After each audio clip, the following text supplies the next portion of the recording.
yang kira-kira menambah iman dan amal soleh, amin. Adapun pertanyaan-pertanyaan yang tak jelas, jawabannya jelas, pertanyaannya tak jelas. Masya Allah, syukran, jazakumullah khairan. Nggak tebal ini, kok nengok tebalnya ini kayaknya as-salatu khairum minan naum baru selesai. Ada pula struk dari beli-beli di supermarket. Assalamualaikum Ustadz. Waalaikumsalam. Saya ingin bertanya, bagaimana memberitahu suami untuk tidak merokok lagi?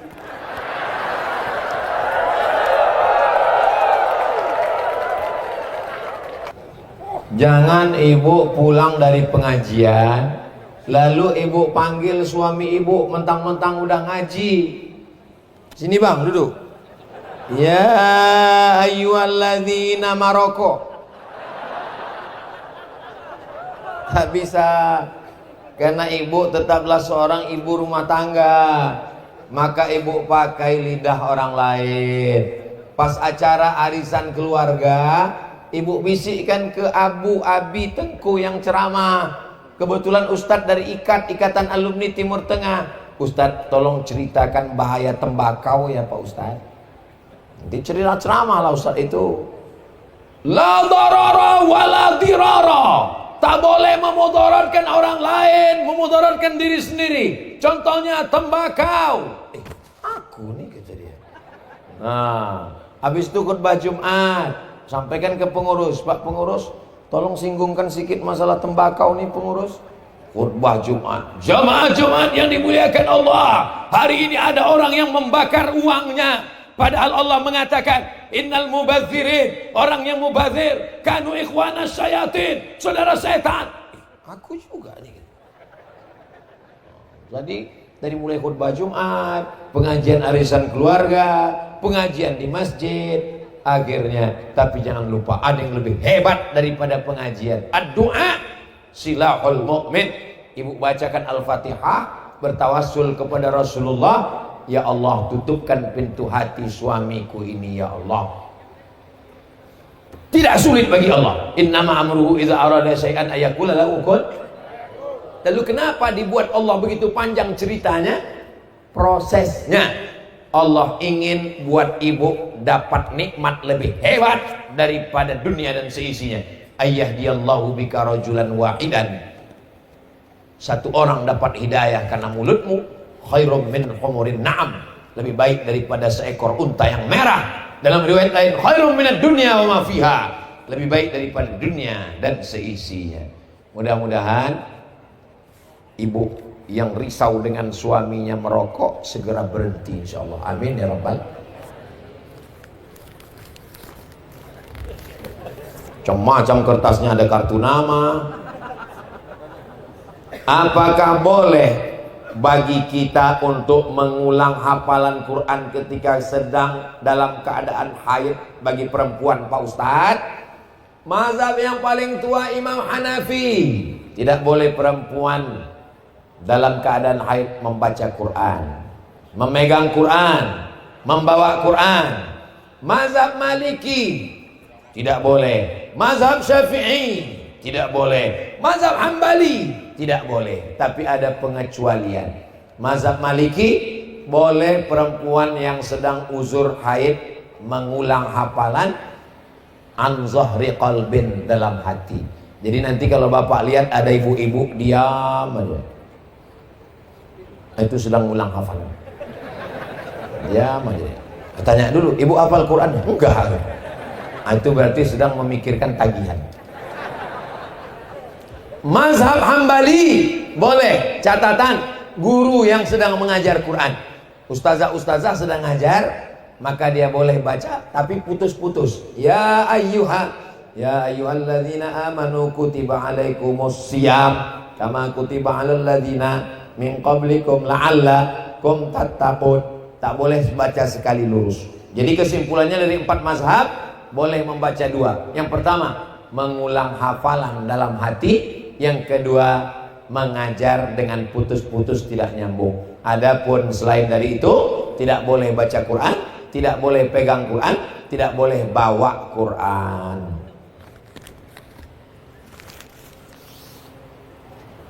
Izinkan saya bertanya pada malam yang berbahagia ini. Apakah kita berdosa jika kita menegur orang tua kita ketika tahu perbuatan yang mereka lakukan salah? Kuntum khaira ummah, kalian ini umat yang terbaik. Kapan kita menjadi umat yang terbaik? Ta'muruna bil ma'ruf, ajak orang buat baik, wa tanhauna 'anil, larang orang buat mungkar. Jadi kalau orang tua kita mabuk Pak Ustadz, orang tua kita main judi Pak Ustadz, orang tua kita ke dukun Pak Ustadz, apakah judi, dukun dan mabuk itu mungkar? Mungkar. Maka kita cegah. Caranya, jadi jangan mentang-mentang udah ngaji, udah tobat, udah hijrah, dekat dengan Abu Abi Tengku Ustadz, pulang ke rumah, munafik, itu ayahmu. Kalau kau panggil dia, setan, berarti kau anak. Coba lihat Nabi Ibrahim alaihissalam. Apa kata ayahnya Azar? La illam tantahi, kalau kau tak berhenti menceramahi aku, la arjumannaka, ku lempar kau pakai batu sampai mati. Wahjurni maliya, tinggalkan aku, pergi jauh sana. Apa kata Nabi Ibrahim? Sa'astaghfirulaka rabbi, aku akan mintakan ampun kepada Allah untukmu wahai ayahku. Innahu kana bi hafiya, Allah itu mengabulkan doa-doaku. Jadi tidak boleh berkata kasar kepada orang tua. Wa in jahadaka, kalau orang tuamu memaksamu ala an tusyrika bi, mempersekutukan aku, kata Allah, la tuti'huma, jangan kau taat pada ke orang tuamu. Tapi baca ujung ayatnya, wasahibhuma fid dunya ma'rufa, tetaplah bergaul, berinteraksi dengan baik, jangan pernah berhenti, tapi dengan cara yang santun. Ud'u ila sabil rabbik, ajak kedua orang tuamu ke jalan Allah bil hikmah, dengan kata-kata yang santun, wal mau'izatil hasanah, dengan suri tauladan yang baik. Mesti berdebat, berargumentasi. Wajadilhum billati hiya ahsan, berdebatlah dengan cara yang terbaik. Jadi kalau kebetulan ibunya belum pakai jilbab, belum menutup aurat, mak pakai baju tutup aurat ya mak ya, kelihatannya ketiak emak itu macam leher onta. Kasar kali cakap kau. Kalau tak percaya tengoklah mak, ini gambarnya. Jangan kasar-kasar. Karena bagaimanapun dia dulu yang mengandungmu 9 bulan 10 hari, melahirkanmu meregang nyawa. Kau gendong dia dari Banda Aceh ke Makkah, terus ke Madinah, terus ke Padang Arafah, terus ke Musdalifah dan Mina. Tak dapat menebus sekali teriakannya saat melahirkanmu. Dengan kata yang paling lembut, paling baik, pakai lidah orang lain, pinjam lidah ustadz untuk menyampaikan kebaikan. Dan doakan dia, Allah akan membukakan pintu hidayah. Tak ada yang sulit bagi Allah, tapi Allah ingin melihat kesabaranmu dan keseriusanmu. Mudah-mudahan orang tua kita yang belum lagi dapat hidayah, dibukakan Allah pintu hidayah insyaallah. Apa hukumnya suami yang tak mau kerja bertahun-tahun, berharap istri yang bekerja untuk menafkahi keluarga?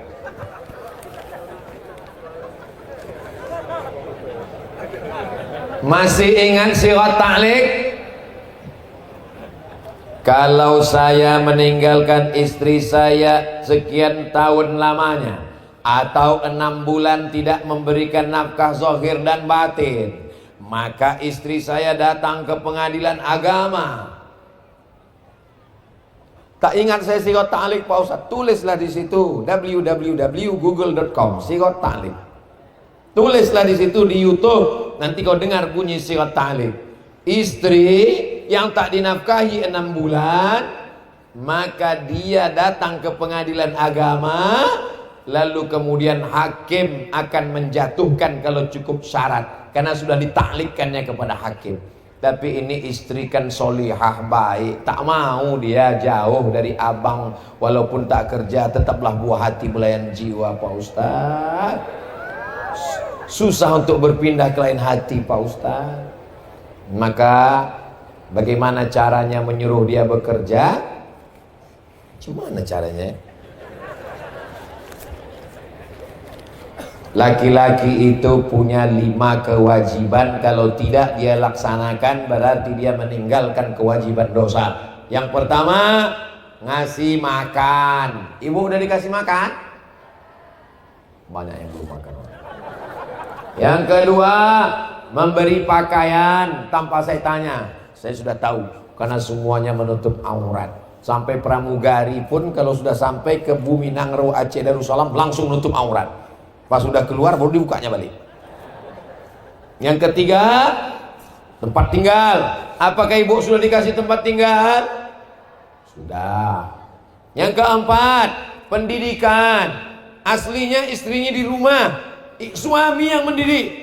Tapi karena suaminya pun tak bisa, dibawanya ke masjid Haji Kecik Lumi, dibawanya ke tablik akbar pengajian supaya mendengarkan pendidikan. Aku tak bisa mengajarmu, Mam. Dia selalu manggil istrinya Mami. Mami yang ada dalam film Mami Return itu. Aku tak bisa mendidikmu, maka kuawak kau pengajian. Pertama, makan. Kedua, pakaian. Ketiga, tempat tinggal. Keempat, pendidikan. Kelima, perhatian. Jadi kalau ada perempuan tidak diberi perhatian, dia akan mencari perhatian suami tetangga. Nah, itulah dia kalau berjalan berbunyi kakinya kerincing, kerincing, kerincing, kerincing. Wajahnya biasa aja, lipstiknya 3 inci. Mencari perhatian orang gara-gara suaminya tak memperhatikannya. Jadi suami, kalian menjadi suami yang baik, berikan 5 ini. Kita ulang. Pertama, makan. Kedua, pakaian. Ketiga, tempat tinggal. Keempat, pendidikan. Kelima, perhatian. Ibu, ini calon-calon suami yang baik. Kalian punya anak gadis, kasih secepatnya ke sini. Setuju? Udah ku iklankan tak juga laku, kalian entahlah. Pulang dari sini cepat sebelum orang ini berubah pikiran. Mau sampai duha ini nampaknya. Ustadz, kami tanya, bagaimana orang yang selalu melakukan kebaikan, selalu beribadah, taat kepada Allah, selesai masalah. Apalagi? Tapi masih melakukan dosa. Ini namanya STMJ, sholat terus, maksiat jalan. Orangnya selalu melakukan kebaikan, selalu beribadah, sholat, puasa, taat kepada Allah, tapi masih melakukan dosa. Dosanya apa? Pacaran. Ya Allah, barokah jamaah yang hadir malam ini, lebih 40 orang, lebih 400 orang, lebih 4.000 orang. Mudah-mudahan semua yang pacaran putus. Yang pacaran putus. Udah selesai. Insya Allah berhenti, dia tak berdosa lagi. Apalagi dah putus. Laki-laki perempuan pacaran, jalan sana jalan sini, jalan sana jalan sini, gembung masuk angin. Yang rugi laki-laki apa perempuan? Yang muntah laki-laki apa perempuan? Yang hamil laki-laki apa perempuan? Yang meregang nyawa melahirkan anak laki-laki apa perempuan? Yang malu laki-laki apa perempuan? Masih mau pacaran? Bodoh. Udah begitu hancur babak belurnya, mau juga lagi pacaran. Orang ini ya enak, apalagi playboy cap tupai, lompat sana, lompat sini, lompat sana, habis anak orang macam pokok kelapa dibuatnya. Habis pokok kelapa tuh lobang-lobang, lobang sini, lobang sana. Apalagi playboy cap gayung, cedok sana, cedok sini, cedok sana, cedok sini. Kalian laki-laki ini kan, kalian akan menikah dengan perempuan dan anak kalian nanti akan anak perempuan. Ustadz, anakku laki-laki. Aku laki-laki, adikku laki-laki, anakku laki-laki. Yang pertama Mizian Hazik Abdillah, yang kedua Sami Ahmad Misbahi Ibadillah. Laki-laki. Kenapa tak perempuan? Mana aku tahu?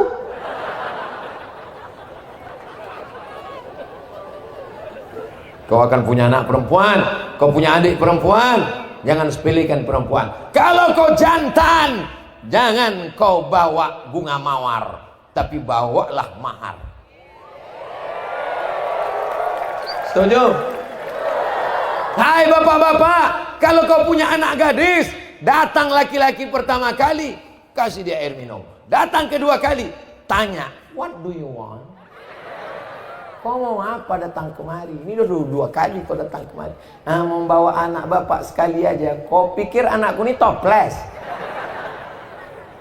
Kami mau jalan-jalan aja pak, sebentar aja. Nanti kami belikan bapak mie ayam.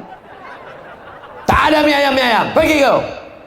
Datang ibu itu dari dapur. Kasihlah bang, kita dulu lebih parah dari itu. Inilah yang buat hancur dunia persilatan. Alhamdulillah, menjadi orang Aceh itu nikmat. Kenapa?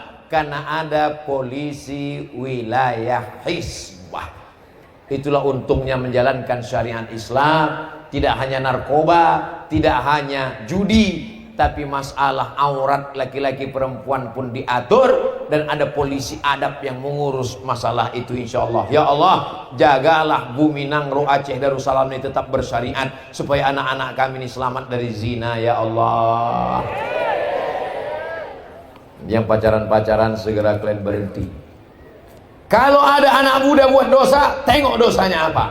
Oh, dosanya pakai narkoba Pak Ustadz, kirim dia ke pesantren. Apa nama pesantrennya? BNN, Badan Narkotika Nasional. Kalau dosanya pacaran, nikahkan dia. Carikan perempuan, asalkan perempuan dapat, nikahkan. Tahu saya cantik-cantik kali. Ini agak panjang sedikit. Tarik nafas dulu ya. Saya bekerja di sebuah kantor pemerintahan yang aturan bekerjanya dari pagi sampai sore. Tapi di kantor saya bekerja, kami cuma bekerja dari jam 9 sampai azan zuhur. Ngapain kok sampai sore? Ulang saya lagi ya. Saya bekerja di sebuah kantor pemerintahan yang aturan kerjanya dari pagi sampai sore. Tapi di kantor saya kerjanya cuma dari jam 9 sampai zuhur. Apabila piket baru sampai azan asar. Aturan itu dibuat atas kesepakatan pegawai-pegawai. Sedangkan saya sendiri sebagai pegawai kontrak. Gimana hukumnya saya bekerja di situ Pak Ustadz? Apakah gaji yang saya terima halal atau haram? Pekerjaan itu dua jenisnya. Yang pertama yang dipakai waktunya, yang kedua menyelesaikan tugasnya. Contoh bekerja yang dibayar waktunya. Masuk jam 8, keluar jam 4. Itu yang dibayar adalah waktunya. Jadi kamu masuk itu yang dibayar waktu. Dia melayani orang banyak. Pokoknya dari jam 8 sampai jam 4 dia mesti ada di situ. Karena orang datang akan dia layani orang banyak. Yang kedua, dia bekerja asal selesai tugas habis. Contohnya dosen. Dosen tidak mesti masuk dari jam 8 pagi sampai jam 4 sore. Aturan yang lama. Sekarang saya tak baru karena sekarang saya tak tahu karena saya sudah keluar. Yang penting dia punya beban 12 SKS, 16 SKS, 2 SKS, 16 tatap muka. Asal sudah masuk 2 kelas 1 hari, 3 kelas pulang. Tak mesti jam 4 sore. Kecuali ada aturan mengantor, kesepakatan. Jadi kalau sudah kesepakatan, itu merupakan aturan, maka dia mesti ikuti aturan itu. Kalau tak mau, keluar, buka usaha lain. Kalau tidak, maka dia berarti makan gaji buta, uang Pemda, uang rakyat. Dia akan diminta tanggung jawab di hadapan Allah Subhanahu wa Ta'ala. Maka sebelum masuk kantor itu, tanya dulu, sistem kerja di sini ini apakah yang dipakai waktunya atau tugasnya? Kata atasan, tak ada tugas-tugas di sini. Pokoknya kau masuk dari jam 8 pagi sampai jam 4 sore. Jam 4 baru boleh keluar. Cek clock pagi, cek clock sore. Nah, itu berarti mesti gitu. Tapi kalau kata dia, asal selesai tugas, pulanglah. Berarti jam 12 pun selesai, pulang. Ada yang 2 jam selesai, pulang. Karena yang dilihat tugasnya. Yang dibayar itu mengerjakan tugasnya, bukan waktunya. Jelas? Kalau tak jelas, pulang sekali lagi. Bagaimana menurut Ustadz tentang penerapan ilmu fikih, tauhid, tasawuf, serta penerapan contohnya dalam kehidupan? Perempuan auratnya semua mesti ditutup kecuali wajah dan telapak tangan. Pertama akidah, kedua fikih, ketiga tasawuf atau akhlak. Pertama akidah, kedua fikih, ketiga akhlak atau tasawuf. Kenapa disebut tasawuf? Karena diambil dari kata sofa, artinya suci, mensucikan hati dari hasad, dengki, busuk hati, iri, hasad, membersihkan hati, tazkiyatun nafs. Ada ustadz ceramah di masjid, kalau kamu menjalin transaksi hutang piutang, maka bayarlah tepat pada waktunya. Itu pembahasannya tentang akidah, fikih atau akhlak. Tentang fikih, karena terkait tentang hutang piutang, muamalat. Ada ustadz ceramah, Allah itu mengetahui segala perbuatan kita. Walaupun kita berada di dalam toilet, kamar mandi berbuat dosa sebesar ujung rambut, sebesar ujung pisau, sebesar ujung jarum, sebesar tapak kaki semut yang hitam di tengah malam yang gelap. Ini masalah akidah, fikih atau akhlak? Akidah. Marilah kita mensucikan hati kita. Jangan sampai kita dengki menengok orang. Ada orang rumah baru sakit jantung koroner. Ada orang mobil baru naik darah tinggi. Ada orang bini baru kita langsung mati mendadak. Ini masalah apa? Akhlak. Maka dimanapun ngajinya itu tak keluar dari tiga: akidah, fikih, dan akhlak. Dari mana sumbernya? Dari hadis Jibril. Akhbirni anil iman, anta syahada alla antu'mina billah wa malaikatihi wa kutubihi wa rusulihi wal yawmil akhir wa bil qadari khairihi wa syarrihi.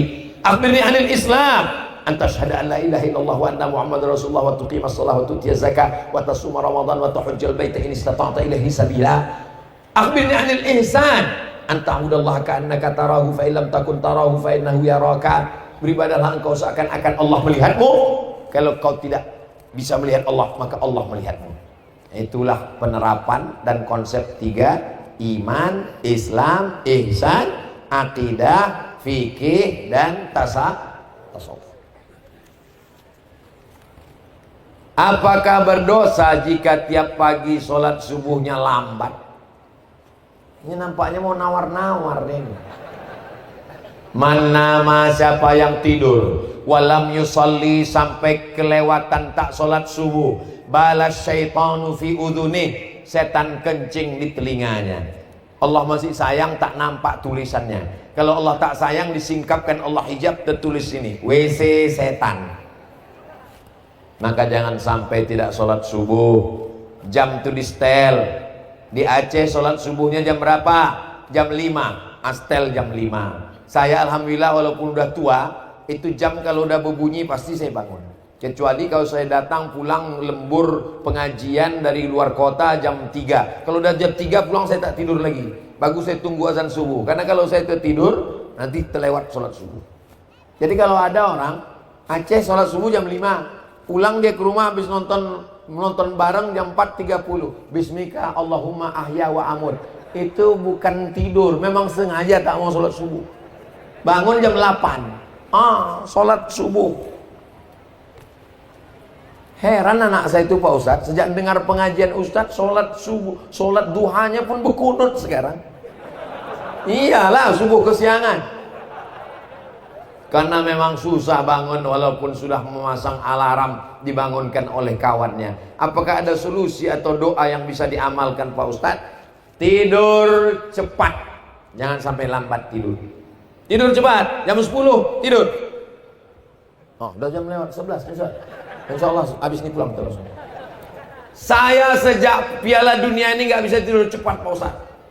Karena udah terbiasa malam. Pulang dari sini, kau beli antimo. Langsung tidur. Tapi sebiji, jangan sepapan. Seminggu tidurnya. Dan siang jangan tidur siang terlalu lama. Qailulah sebentar, setengah jam, 1 jam. Cepat tidur supaya mudah bangun. Saya kalau tidur jam 12 masih bangun jam 4. Masih bisa.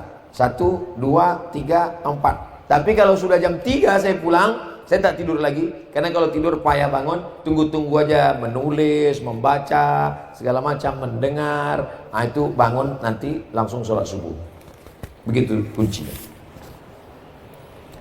Mengenai batas menutup mukena wanita sampai dagu, apakah sebelum mengetahui apakah harus mengqadha ulang sholatnya Pak Ustadz?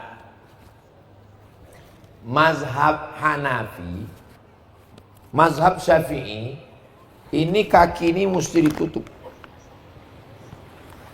Mesti ditutup kaki, pakai kaos kaki atau pakai kain yang menutup sampai ke bawah. Mazhab Hanafi kata dia tidak. Mazhab Hanafi ini rasional. Mazhab Hanafi katanya kaki tak perlu ditutup. Kenapa tak perlu ditutup? Karena waktu berdiri kaki itu ditutup oleh kain. Waktu tegak tapak kaki itu tertutup otomatis. Waktu sedang sujud kaki itu tertutup dengan kain. Maka kaki itu di dalam. Untuk apa ditutup? Kata rasional mazhab Hanafi. Mazhab Syafi'i, kaki itu disampul dengan kaos kaki karena dikhawatirkan terbuka. Mazhab Hanafi tidak. Kenapa? Karena waktu berdiri tapak kaki nempel ke bawah. Waktu ruku, sujud, kain menutup ke bawah. Jadi kata dia, untuk apa ditutup? Itu argumentasi orang yang kainnya kemari waktu dagu. Kenapa? Karena tak ada. Karena pangkal dagu ini ke bawah. Tak ada orang menengok. Mana ada orang menengok? Pangkal dagu ini ke bawah. Jadi kalau ada orang pakai mukena, di sini kainnya, maka pangkal dagu ini, kecuali kalau dagunya panjang kemari, atau dua dagunya, satu di sini, satu di sini. Itu argumentasi rasional mazhab Hanafi tentang kaki yang dikiaskannya kemari. Jadi bagi yang sudah terlanjur dia tidak qadha lagi. Adapun yang akan datang kalau dia khawatir, da'ma yaribuka ila ma la yaribuka. Tinggalkan yang meragukanmu kepada sesuatu yang tak meragukanmu. Kalau ragu kemari, maka angkat ke sini sampai kemari sehingga tak ragu lagi.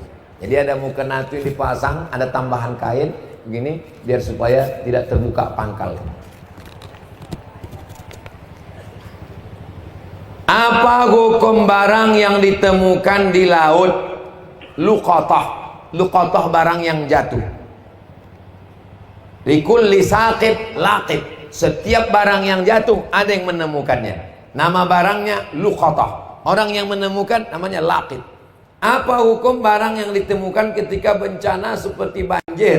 Karena yang saya baca dalam salah satu kitab Matan Takrib, luqatah adalah barang temuan yang ditemukan di jalan, di tanah. Ditemukan di jalan. Dari mana dia? Jatuh. Apa beda orang berjalan di jalan dengan orang di laut naik sampan? Beda transportasi. Di jalan dia naik kuda, naik pedati, naik kendaraan. Di laut dia naik sampan, naik perahu. Sama-sama barang yang jatuh. Maka dia tetap dihitung sebagai barang temuan, diumumkan selama setahun. Kalau setahun tidak ada yang mengaku, berarti itu milik engkau. Kalau selama setahun itu ada, berarti serahkanlah kepada dia. Jadi selama setahun itu doanya, mudah-mudahan tak ada yang mengaku barangnya. Kertas terakhir. Oh belum lagi, ada terakhir satu lagi. Kita yang selalu pasrah akan cobaan dan ujian selalu ikhlas. Tapi ujian dan ujian selalu datang silih berganti. Apa yang harus kami lakukan? Apakah ini cobaan atau hukuman? Bagaimana nasihat Ustadz untuk kami? Terima kasih Pak Ustadz. Semoga Ustadz Tengku Abdul Somad selalu dalam lindungannya. Amin.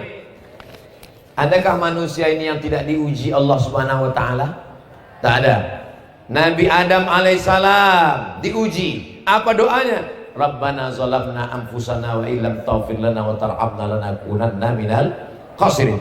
Nabi Ibrahim diuji.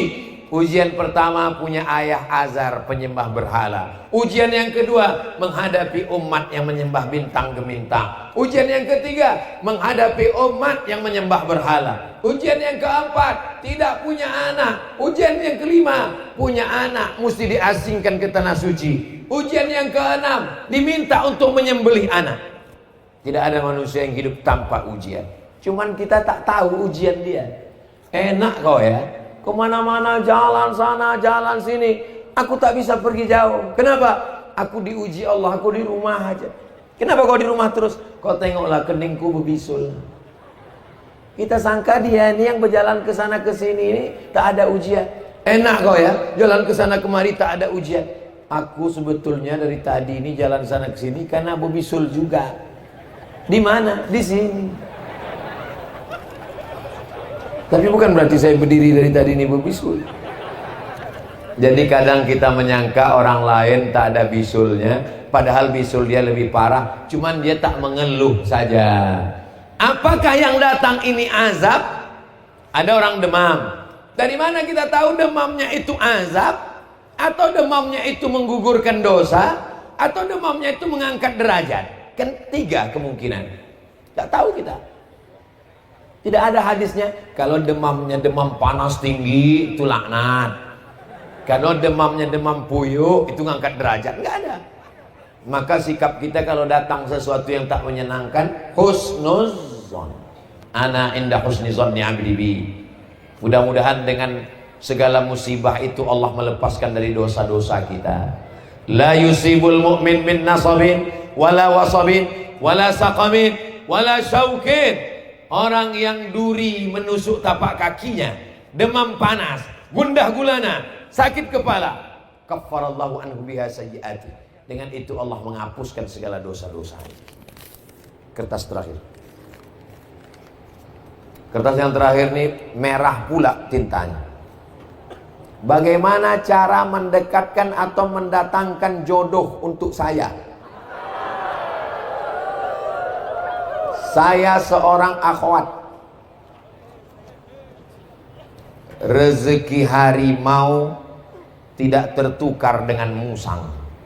Kalaulah rezeki musang ditangkap, tahu musang? Bukan musang king, itu durian. Kalaulah rezeki musang ditangkap harimau, maka musang itu sudah punah di dunia ini. Apakah masih ada musang sekarang? Masih. Kalau musang itu rezekinya diambil harimau, karena harimau lebih cakarnya lebih tajam, karena harimau lebih kuat, lalu dimakannya rezeki musang, maka sudah lama musang itu punah. Namanya musang saurus. Buktinya harimau tetap ada, musang tetap ada. Itu bukti bahwa rezeki sudah dijamin Allah Subhanahu wa ta'ala. Apa kata Imam Al-Hasan Al-Basri?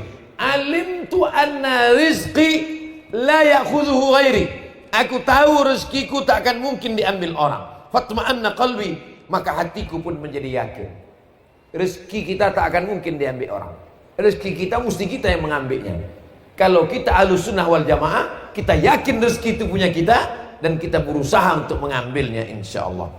Jadi calon suami kalian tak akan mungkin diambil oleh tetangga kalian. Amin. Malu pula orang mengambilkan. Jadi tak ada rezeki yang tertukar.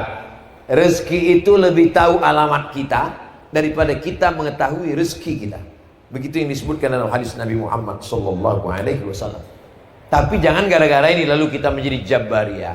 Kalau ditanya, gimana? Ada ingin menikah? Serahkan pada Allah. Ini bukan Ahlus Sunnah, ini Ahlul Bid'ah. Namanya Jabbariyah. Sedangkan Ahlus Sunnah ada ikhtiar. Di sini ada Ustadz Ketua Ikat, ada alumni Azhar yang baru pulang, ganteng, cerdas, S2, hafal Quran, udah nikah. Ada yang masih lajang, temui Ustadz Tengku Fadil. Tengku Fadil ada tak stok-stok yang lama pun tak apa-apa. Temui Ustadz Tim Uas, Ustadz Nazar, ada tak yang second pun tak apa. Gitu, ada ikhtiar dan usaha. Boleh seorang wali menawarkan adiknya, anak gadisnya, ditawarkan. Besok kau datang ke rumah ya, ini aku mau jumpakan sama adikku. Datanglah klien ke rumah abang ini. Habis itu disuruhnya lah adiknya keluar. Nah, keluar dia bawa teh manis.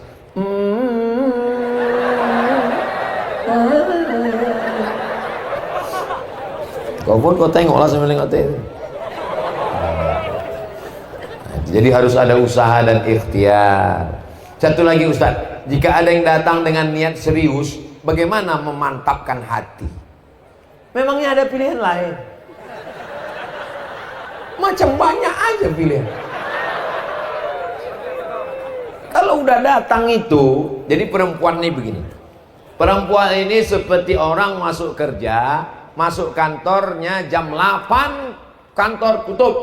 Keluar dari rumah jam 7. Jam 7 lewatlah bis pertama. Lewat bis, tang-tang, kata klakson bis. Penuh kali bisnya. Nantilah jam 7.15 berlalu satu bis. Jam 7.30 muncul bis. Memang tidak penuh, tapi nggak ada AC-nya. Nantilah 7.45 lewat ojek. Teng. Ojek pula, nanti ada bis lagi. 7.59 apa yang lewat pun jadilah.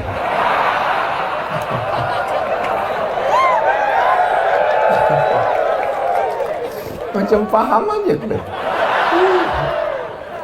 Jangan banyak pilih, nanti terpilih-pilih, terpilih bukunya. Makanya dalam hadis yang kalian pilih itu kata Nabi cuma 2 saja. Idza ja'akum man tardawna dinahu. Wahai perempuan-perempuan, kalian punya wali, ayah kalian, datuk kalian, abang kalian, adik kalian, paman kalian. Kalau datang laki-laki meminang anak keponakan cucu kalian, 2 saja. Tardawna dinahu, baik agamanya, wa khuluquhu, baik akhlaknya, fazawwijuhu, nikahkan dia dengan dia. Kalau tak kau nikahkan, takun fitnatun fil ardi wa fasadun arid, akan terjadi fitnah wa fasadun arid, kerusakan. Memilih laki-laki sifatnya 2, baik agamanya, baik akhlaknya. Memilih perempuan sifatnya 4. Tungkahul mar'atu li arba', perempuan itu dinikahi karena 4. Limaliha, karena kaya raya. Wali hasabiha, karena keturunan darah biru. Wali jamaliha, karena cantiknya, putihnya, tingginya, semampainya, rambutnya ikal, bak mayang terurai. Walidiniha, karena agamanya. Fasfar bidzatid din, pandang yang keempat karena agamanya. Karena kalau kau nikahi karena hartanya, harta binasa. Kau nikahi karena darah birunya, dipecat darah birunya. Kau nikahi dia karena cantiknya, perempuan macam bunga. Bunga itu sifatnya kembang, cantik, harum, semerbak, lalu kemudian dia pun akan layu. Satu-satunya bunga yang tak layu cuma satu, bunga plastik. Makanya banyak perempuan itu sekarang mukanya kresek semua isinya.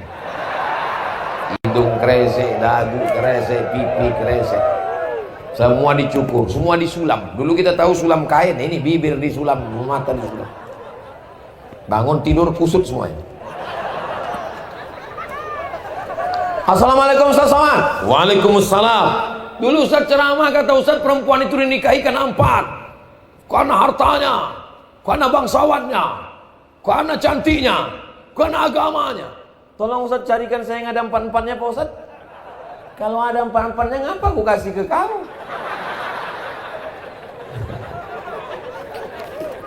Tolong untuk yang ini nanti diedit. Bahaya nih. Masya Allah, tabarakallah. Kita mulai tadi jam 9:30. Sekarang sudah jam 11:15. Inilah ceramah Abdul Somad terpanjang, hampir 2 jam. Allahu Akbar. Masya Allah, tabarakallah. Di akhir majelis yang mulia ini, mudah-mudahan yang disampaikan tadi kita amalkan bersama, terutama yang menyampaikannya insya Allah ala hadhihi niyah, untuk niat yang baik-baik ini. Mudah-mudahan yang belum berjodoh diberikan jodoh yang baik-baik, diberikan keturunan penghafal Quran. Nangro Aceh Darussalam dijadikan baldatun thayyibatun wa rabbun ghafur. Diberikan suami yang berhenti merokok, yang berhenti berzina, yang berhenti buat maksiat.